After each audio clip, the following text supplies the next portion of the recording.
Samuel, capítulo 7, verso 1 e 2. Quem está comigo, diga amém. E então vieram os homens de Quiriate-Jearim e levaram a arca do Senhor à casa de Abinadab. Diga comigo, Abinadab. No outeiro, e consagraram a Eleazar, seu filho, para que guardasse a arca do Senhor. Sucedeu que desde aquele dia a arca ficou em Quiriate-Jearim, e tantos dias se passaram que chegaram a 20 anos. E toda a casa de Israel dirigia lamentações ao Senhor. Pule lá para 2 Samuel. Agora vamos ler 2 Samuel, capítulo 2, verso 11. 2 Samuel, capítulo 2, verso 11. Que diz o quê? 2 Samuel, capítulo 2, perdão, não é capítulo 2, capítulo 6, verso 11. 2 Samuel, capítulo 6, verso 11. Ficou a arca do Senhor em casa de Obed-edom. Repita comigo, Obed-edom. O geteu 3 meses. E o Senhor o abençoou e a toda a sua casa. Amém. Espírito Santo, fale conosco. Esta não é a minha palavra, é a tua palavra. Que o teu Espírito possa se manifestar a nós e que nós possamos ser instruídos por esta palavra neste tempo, para que nós possamos viver todas as tuas promessas no nome de Jesus. Os que concordam com minha oração, digam amém. Bom, vamos lá. Primeiro é importante entender que a arca da aliança era um símbolo visível da presença de Deus. A arca da aliança era um símbolo visível da presença de Deus. Diante da arca da aliança se faziam as orações. Diante da arca da aliança se fazia a adoração. Diante da arca da aliança se fazia todo tipo de petições ao Senhor. E ali naquele lugar que se estabelecia, que estava a arca da aliança, se prestava cultos ao Senhor. Então a arca da aliança era um templo móvel, porque ela andava. Era um templo itinerante, ela andava. A presença de Deus estava representada na arca. Quem está entendendo até aqui, diga amém. É importante nós entendermos isso, que aquele objeto, ele não tinha poder por si só, mas ele tinha a representação. E apesar de não ter poder por si só, ele também era um objeto consagrado, sagrado. Ele não deveria ser vilipendiado, ele não deveria ser desprezado, ele não deveria ser tratado de qualquer forma. Não tem poder, mas deveria-se ter com ele reverência. Quem está entendendo isso, diga amém. Para nós, neste tempo presente, a igreja de Cristo, o templo, a casa de Deus, também é a representação desta arca, deste símbolo visível da nossa fé. A arca trazia a representação do lugar de fé. A arca trazia o símbolo visível da presença de Deus para o povo de Israel. Como o nosso templo, a igreja, o templo que nós construímos, seja ele pequeno, grande, médio, seja ele colocado em qualquer lugar, ele também é o símbolo visível da presença de Deus. Então, quando nós passamos em frente a um templo, a uma igreja, nós sabemos, ali é uma igreja, é um lugar, é um símbolo visível de um lugar aonde Deus deve ser adorado, Deus deve ser louvado, Deus deve ser buscado, é o símbolo visível. O templo por si só tem algum poder? Não, mas ele deve ser um lugar de respeito, ele deve ser um lugar de reverência, ele deve ser um lugar consagrado para orações e adoração. Quem está entendendo isso, diga amém. Por isso o salmista diz: alegrei-me quando me disseram, vamos à casa do Senhor. E com isso nós quebramos uma teoria do inferno de que a igreja não é importante. Com isso nós quebramos uma teoria do inferno disseminada para este tempo, que quer desprezar e criar uma geração de pessoas desigrejadas. Nós temos uma igreja mais fora do templo do que dentro do templo, porque nós perdemos a reverência do templo. Se há uma coisa que nós devemos aqui aprender com os nossos irmãos católicos, é a reverência ao templo. Reverência não é adoração ao templo, é reverência, é o lugar que simboliza o nosso encontro com Deus. Quem está entendendo isso, diga amém. Como é importante, porque nesses dias nós estamos vivendo um tempo onde as pessoas estão desprezando o lugar do encontro com Deus. Nós, os mais românticos aqui, quem é mais romântico aqui, diga amém. Só tem 2 românticos aqui.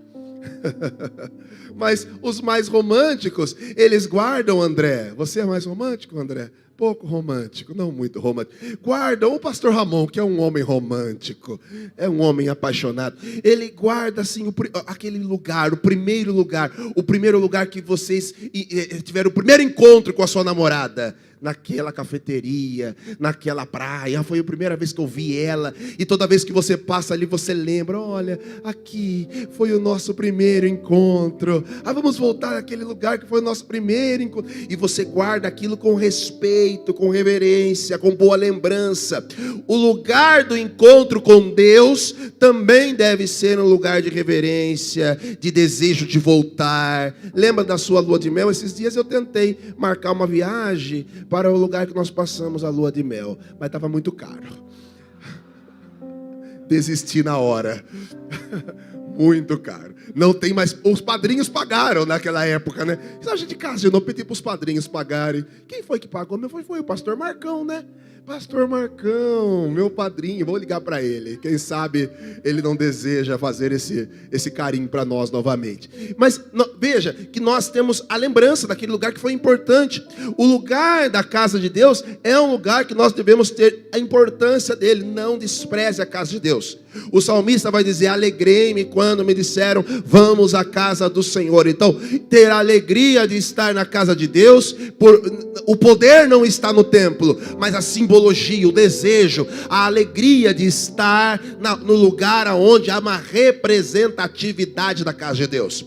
Essa doutrina, esse ensino errado de que a minha casa é a minha igreja. Não, a minha casa é a minha casa, e na minha casa eu sou sacerdote do meu lar, mas eu tenho a alegria de buscar a Deus. Jesus é a expressão da igreja, Jesus é o centro da igreja, mas Jesus tinha a alegria de ir ao templo. Jesus buscava o templo. E agora nós estamos vendo, pastora Sônia, uma turma que não é Jesus, que não entende nada de Jesus, que não morreu na cruz, dizendo Jesus ia no templo, e o miserável está dizendo aí fora: não precisa ir no templo, porque eu sou a própria igreja, eu tenho a minha própria igreja. Jesus morreu pela igreja, Jesus estabeleceu a igreja. Ele não disse que a igreja era perfeita, ele disse que ela tinha manchas e máculas, mas ele também disse: eu derramarei do meu sangue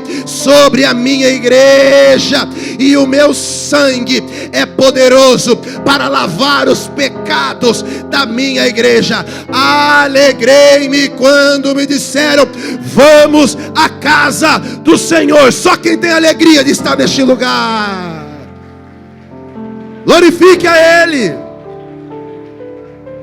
Não seja enganado por espírito de engano que está rodando aí, usando as redes sociais, a internet e tantas outras coisas para dizer isso.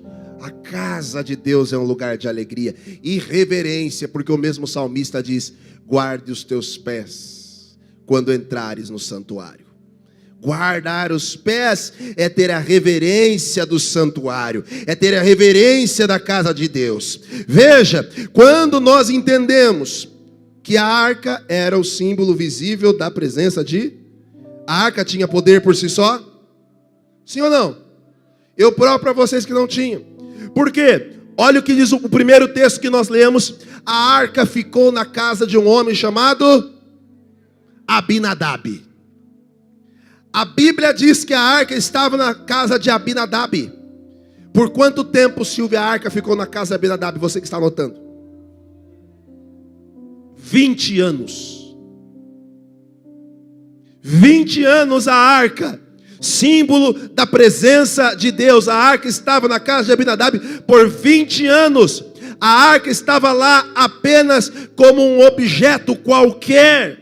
Não estava lá para que ele tivesse diante da arca oração, adoração, vida de comunhão. A presença estava disponível, mas não havia reverência. A presença estava na casa de Abinadab, mas não havia um coração desejoso de buscar aquela presença. Não adianta estar diante da arca, mas não entender que não basta estar na presença, tem que desejar a presença. Qual é o que representa a nossa arca hoje? O que representa a nossa arca hoje? É por isso que tem gente que está há 20 anos na igreja. Pastora Sônia, nós que estamos há 40. Senhora mais, né? Está uns 120 já, senhora. Né? Não adianta nada estar na presença, mas não desejar a presença. Porque eu estou há 20 anos na igreja. Tudo bem. Mudou o quê? Nada. A arca esteve na casa de Abinadab por 20 longos anos. Era apenas um objeto de decoração na sua casa. Quando você olha o texto, a arca estava na casa dele, mas a sua casa estava em lamentos. Por que tem gente que vem para a igreja, mas eu estou indo na igreja, mas não muda, mas não acontece nada. Eu busco, pastor, eu venho, você vem. Mas se você vem de uma forma que não há entrega, se você vem de uma forma que não há transformação, se você vem de uma forma que não há, e transformação não depende da arca, não depende do pastor, não depende das pessoas, depende de nós. Deixa eu dizer a você, transformação começa de dentro para fora. Nós queremos mudança, nós buscamos a mudança. Então vem, mas não muda, vem, mas não transforma, não tem atitudes de transformação. Vem para o lugar da presença, mas não permite ser transformado pela presença. Quando nós estamos no lugar da presença de Deus, mas nós não permitimos ser transformados, confrontados, mudados pela presença de Deus, não tem nada, não funciona. Não funciona. Já disse, a arca não era um objeto mágico. Não adiantava só colocar a arca lá e pum. Como a igreja também não é mágica. Não adianta você vir aqui sentar e pum, milagrosamente. Você senta aqui, ouve. Por isso a Bíblia vai dizer, não sejamos apenas ouvintes, mas praticantes. E prática não depende de Deus, depende de mim. Mudança não depende de Deus, depende de mim, começa em mim. O Espírito de Deus, ele vai dar o direcionamento. A palavra de Deus vai dar a direção. Mas a atitude é minha. Mesmo nas atitudes para viver sobrenatural. Tem coisas que nós vamos viver naturalmente. Tem transformações que não é mal espiritual, é mau comportamento. Mau comportamento eu aprendo e mudo. Mal espiritual eu oro e mando mal embora. Quem está entendendo, diga amém. O que é manifestação espiritual é espiritual. E nós temos que ter discernimento. Tem coisas que você não está vencendo porque você quer vencer humanamente. E é espiritual. Para isso nós estamos falando na quarta-feira, nas quartas de guerra. O que é espiritual se vence espiritualmente. O que é humano, que é comportamental, se vence orando, buscando o Espírito Santo sim, para nos ajudar a mudar comportamento. Eu converso com muitas pessoas que dizem para mim isso: pastor, eu não consigo mudar. Não, você quer mudar? Se você quer mudar, nós vamos orar, e você vai ouvir a palavra de Deus, você vai aceitar a disciplina. Vou falar muito essa semana no Café e Fé sobre disciplina. As pessoas fogem da disciplina. Aliás, a igreja hoje não pode mais disciplinar ninguém. Se o altar começar a falar muito de disciplina, ele vai para a igreja do vizinho, porque na igreja do vizinho não se fala em disciplina. Eu busco uma igreja que não me fala disciplina. Eu busco uma igreja que não fala o que é errado, que eu estou com comportamento errado. Eu não quero conselho, eu não quero direção, eu quero apoio. Eu vejo algumas pessoas que quando elas querem conselho, elas buscam. Quando elas querem apoio e elas sabem que é errado, elas nem vêm falar comigo. Elas não vêm falar comigo, Angeli, porque elas sabem qual é a minha visão. E a minha visão não é minha visão, é a visão da Bíblia. Aí ela foge, ela não fala, ela não pergunta, ela não permite ser disciplinada, corrigida. Nossa função aqui é pregar a palavra. Irmão, pouco importa o que eu penso, o que eu falo. O que importa é o que a Bíblia diz. E eu não posso multar a Bíblia. A Bíblia, ela precisa nos corrigir. Nós precisamos ser corrigidos. Veja que a presença estava na casa de Abinadab por 20 anos. Mas por 20 anos ele não permitiu ser corrigido. Ele não permitiu mudanças. Ele continuou nas mesmas rotinas. Ele continuou com as mesmas posturas. Ele continua da mesma forma. E assim que acontece com a pessoa que está há 20 anos na igreja, mas não permite mudança. E sem mudança, não tem como nós vivermos as promessas de Deus. O batismo que nós fizemos domingo passado, e mês que vem vamos fazer outro, é o início, é a declaração pública: eu quero uma mudança. E aí eu começo a mudança. Todos os dias eu vou sendo transformado pelo poder da palavra de Deus. Eu aprendo e eu permito ser pastoreado. Pessoas que não permitem-se mais serem pastoreadas. Qual é a função do pastor? Discipular. Que é discipular?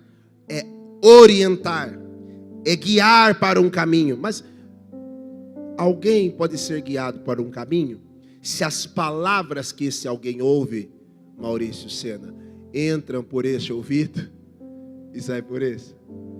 É o pai que orienta, mas o filho escuta por um ouvido, diz a expressão popular, né?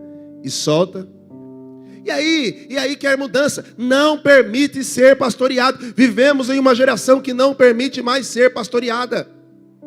Não permite. Não aceita mais a orientação. Não aceita mais a disciplina. Não aceita mais a correção. Não aceita. Agora, se não aceita, pode estar no lugar da presença. Pastor, eu vou na igreja. Não. Você está no lugar da presença, é verdade. Mas o que esta presença tem impactado a sua vida? O que essa presença tem mudado a sua vida? Eu quero desafiar cada um de vocês aqui a olhar para o coração de vocês agora e perceber quantas mudanças você teve do tempo que você está no lugar da presença. Se não teve nenhuma, alguma coisa está errada. Porque todos os dias eu olho para mim, Márcia, e eu penso: como eu mudei nisso? A minha reação dentro desse cenário seria a partir do momento que eu permiti ser pastoreado, primeiro pelo sumo pastor, do Senhor Jesus. Eu permiti ser pastoreado na minha igreja. Então eu permiti as mudanças. Só vai haver mudança se houver permissão. Eis que estou à porta e bato. Se alguém abrir a porta, eu entro na sua casa. Eu vou cear com ele, e ele vai cear comigo. Abinadab tem a presença, mas não dá permissão para a presença fazer transformações na sua vida. Não importa, porque a gente se apega, Alex, muito ao tempo, né? Não, porque minha avó era da igreja, a minha também era. A minha bisa, eu não sei, eu acho que a minha bisa devia ser da macumba, mas a avó era da igreja. Mas não é a avó, não é o tempo. Quem está entendendo isso, diga amém. Tem gente que entrou ontem na igreja e já permitiu que a mudança acontecesse na vida dele. Irmãos, mudanças gradativas, todos os dias, a transformação. Eu preciso estar no lugar da presença, porque o lugar da presença tem poder de me transformar.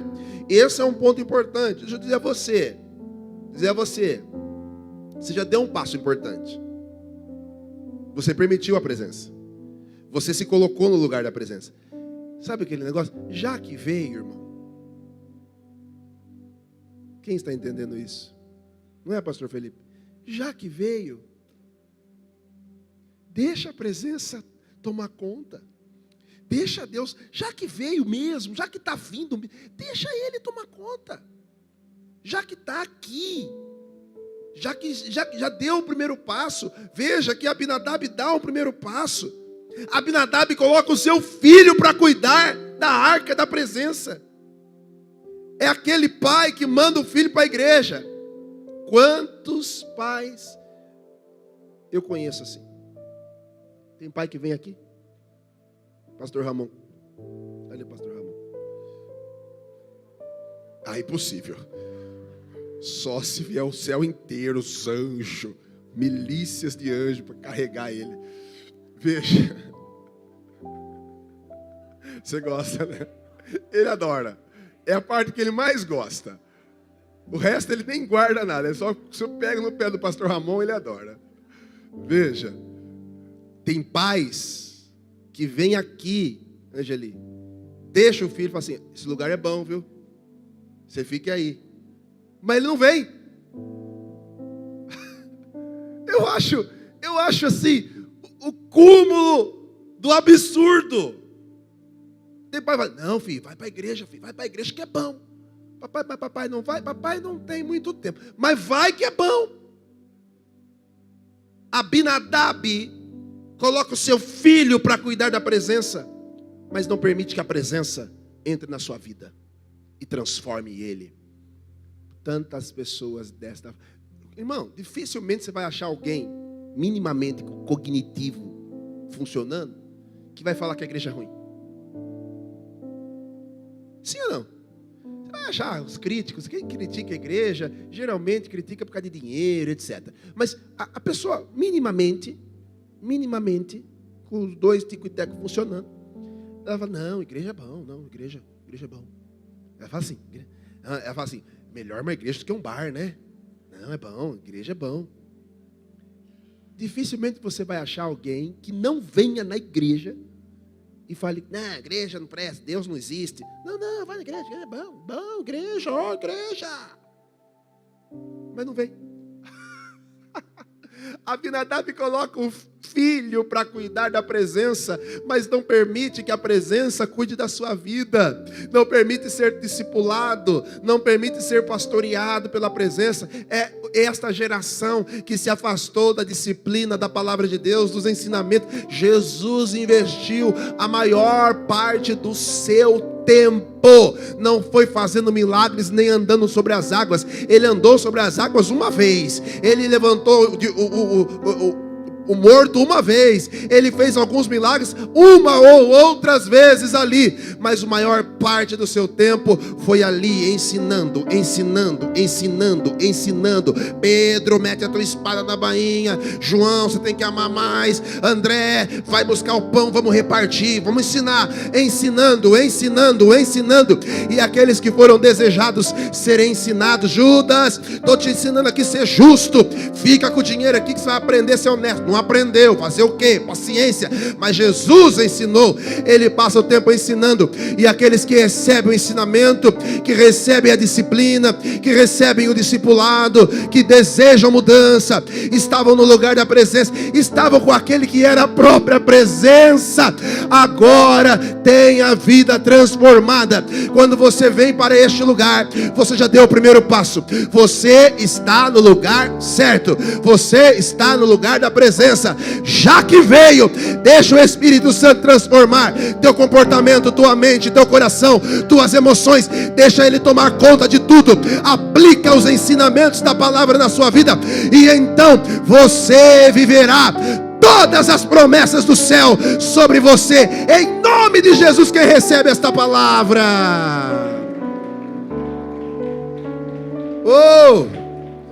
Cutuca alguém do lado, fala: você está no lugar da presença. Quando a presença de Deus entrou agora na casa de um outro homem, sai da casa de Abinadab, 20 anos lá na arca, e agora vai para a casa de Obed-edom. E a Bíblia fala: e a arca ficou 3 meses na casa de Obed-edom. E o que aconteceu nesses 3 meses? O Senhor abençoou, e abençoou a Obed-edom e a toda a sua casa. Qual é a diferença? 20 anos não deu tempo do cara mudar de vida, gente. Tem gente que demora 20 anos para mudar. Demora 20 anos para entender que ele tem que ter algumas posturas que é dele, não é espiritual. Não sente. Tem gente que está 20 anos na igreja, não batizou. Eu fico indignado. Não tem gente assim, pastora Sônia? 20 anos, pastora Sônia, a pessoa está na igreja. Ela fala: não, mas ainda não chegou minha hora. 20 anos, irmão. Ainda não chegou a sua hora. Não, pastor, não chegou minha hora ainda. Eu ainda não senti. Eu ainda não sei o quê. O que você está esperando? Tem gente que quer que o próprio Deus venha de forma corpórea. Não é? Quer que vê um anjo. Não é possível. Não é, essas experiências espirituais, elas existem, mas a maior experiência que nós vamos ter é entender que é um privilégio para nós estarmos na presença de Deus. Qual é a diferença de Obed-edom para Abinadab? Abinadab não entendia que ele era privilegiado por estar na presença de Deus. Então, quando nós não entendemos que somos privilegiados por termos a presença de Deus, nós não honramos a presença de Deus, nós desprezamos a presença de Deus, nós não reverenciamos, nós não o adoramos, nós não entregamos a Ele nossas coroas, e nós retemos o nosso eu. Eu sou Abinadab. Eu faço, eu aconteço, eu sou bom, eu trabalho, eu conquisto, eu. Enquanto é você, ele não pode fazer nada. Quem está entendendo isso, diga amém. Enquanto for sobre você, tudo é sobre você. Eu canto, eu toco, eu faço. É sobre você. Então ele não pode fazer nada. Quando Obed-edom recebe a arca da aliança, ele reverencia a presença de Deus. Não é o templo, é a presença de Deus. O que fez a diferença na vida de Obed-edom, ele tinha um coração disposto a aprender. Eu estou na presença dele para aprender. E quando eu estou na presença dele para aprender, eu não tenho reservas com Deus. Eu estou aqui, estou dizendo: Senhor, se precisar corrigir, pode corrigir. Se precisar dar um puxão de orelha. Ninguém gosta de ser corrigido, irmão. Ou gosta? Você gosta de ser corrigido? Ninguém gosta. Mas a Bíblia diz que Deus só corrige e repreende aqueles a quem Ele ama. Dizer a vocês, pais: o maior sinal de amor que você tem para com o seu filho não é dar a ele um PlayStation. Viu, Joaquim? O maior sinal de amor que nós temos para com os nossos filhos é dar a ele um chinelo.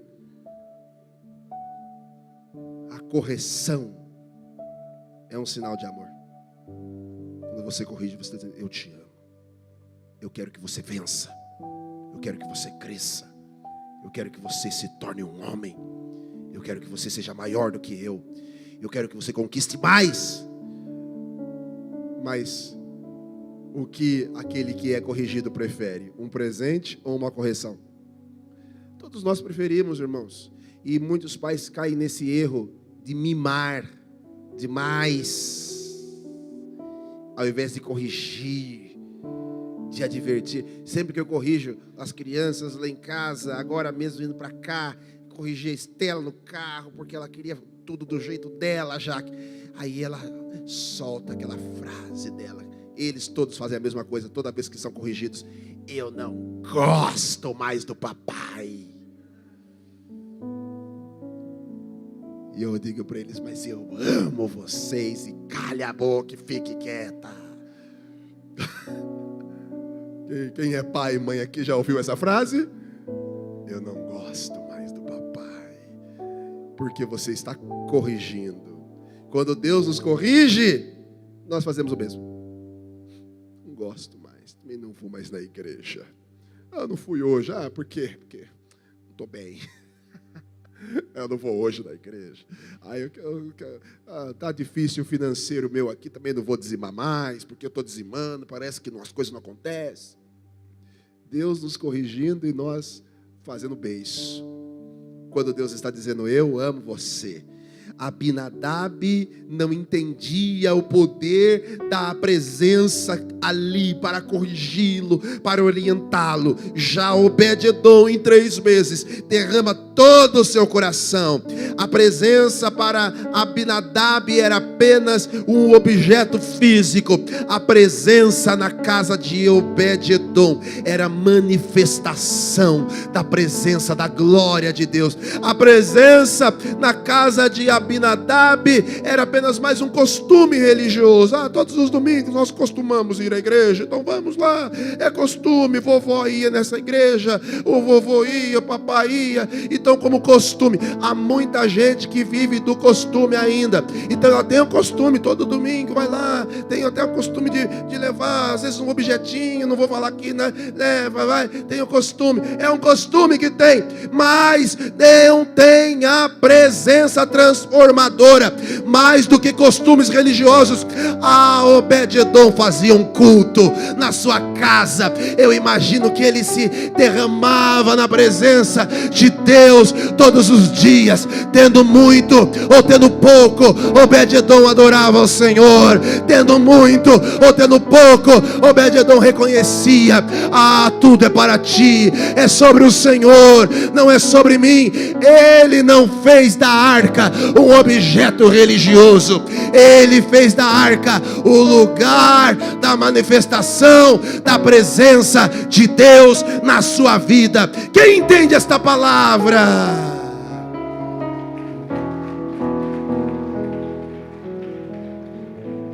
Vir ao lugar da presença não pode ser apenas um ato religioso, mas tem que ser tomado com reverência.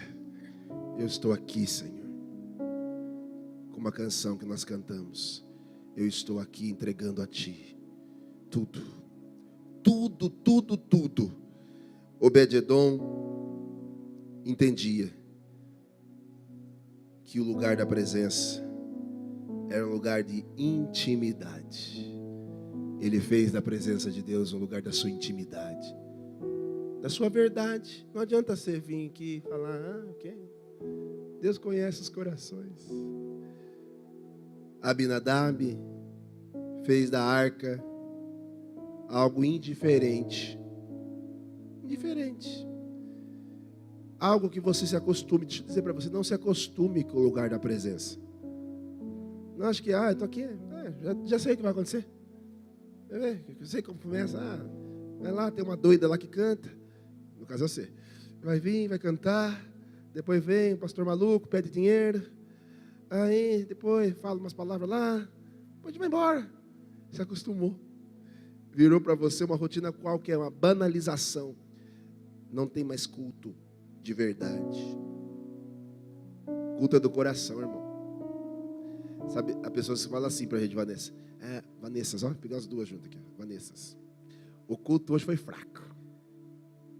A raiva que fala isso para mim. Hoje o culto está meio fraco, né?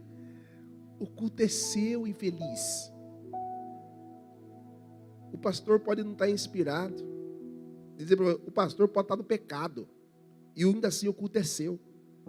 E ainda assim Deus fala com você. Verdade, pastor? Provo. Eli era o pastor. Não era? Eli era o pastor. O profeta Eli. E ele estava desviado. Mas Samuel não estava. Estava na mesma casa, fazendo o seu culto lá. E Deus vinha falar com Samuel. Deus não falava mais com Eli, que era o pastor, o sacerdote, o profeta, mas falava com Samuel. E sabe o detalhe importante, pastor Edinaldo? Já estou encerrando. Um detalhe importante, que quando Deus falava com Samuel, Samuel pensava que quem estava falando com ele? Ele. Me pergunte por quê. Ninguém perguntou. Porque Samuel estava acostumado a ouvir Deus pela boca de Eli. Era o seu pastor. Era quem o ensinava. Era quem pregava para ele. Era quem o disciplinava. Samuel estava acostumado a ouvir a voz do seu pastor. Deus falava com Samuel através da boca de Eli, o seu pastor. E ele estava acostumado com isso. Quando Eli desvia, Deus não pode mais usar o Eli. Deus fala, eu preciso falar com esse menino. Vou falar pessoalmente. Aí ele levanta todo dia. Deus chamava. Ele corria lá no quarto do pastor dele. Fala, o senhor me chamou, pastor? O pastor desviado. Não, aí dormi, infeliz. Você ora. Eu vou te chamar agora. 3 vezes. Até que o próprio Eli caiu em si. Puxa vida. Estou ferrado.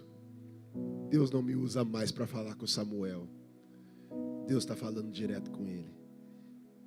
E mesmo desviado, ele sabe o que tem que fazer. Porque o desviado sabe o que tem que fazer, viu? O desviado não faz porque ele é desviado. Mas ele sabe o que tem que fazer. O Eli fala para o Samuel o quê? Se eu ouvir novamente a voz, e ele dá a direção para Samuel. Só responde o seguinte: fala, Senhor, que o teu servo ouve. E a partir dali, Deus fala direto com Samuel. Deus pode usar o pastor. Eu já disse isso, vou repetir. Nós estamos vivendo uma geração que os pastores viraram coaches, viraram qualquer coisa, menos pastor. Nós temos um compromisso de ser a boca de Deus. E aqueles que têm ouvidos, ouça o que o Espírito diz à igreja. Volte a ser pastoreado. Permita ser pastoreado. Permita estar no lugar da presença, mas ser envolvido pela presença. Deixemos de ser seletistas. Isso eu gosto. Isso aqui eu não gostei não, viu, pastor? E quando eu não gosto, 2.500 igrejas só em Piracicaba. Não gosta? Permita ser pastoreado. No nome de Jesus. Porque é isso que vai fazer toda a diferença na sua vida. Quando nós permitimos a mudança, que começa a partir das nossas atitudes. A bênção começou na casa em Obed-edom. A bênção se espalhou pela família de Obed-edom. A bênção vai atingir a vida espiritual. E quando atinge a vida espiritual, ela atinge a vida material, emocional. Todas as áreas da nossa vida. Obed-edom é abençoado. Davi, e eu encerro, Davi assume o trono e decide trazer a arca da aliança de volta para o templo, para Israel. Sabe o que Obed-edom faz? Quem sabe? Professor? Fez as malas. Davi, você vai levar a arca?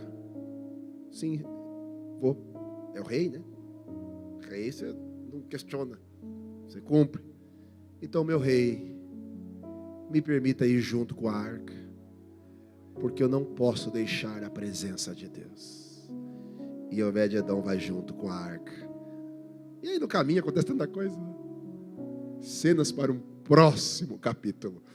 Mas Obed-edom, o que importa é que quando nós verdadeiramente entendemos, reconhecemos aonde está e a importância da presença de Deus na nossa vida, pastora Sônia, nós nunca mais deixamos.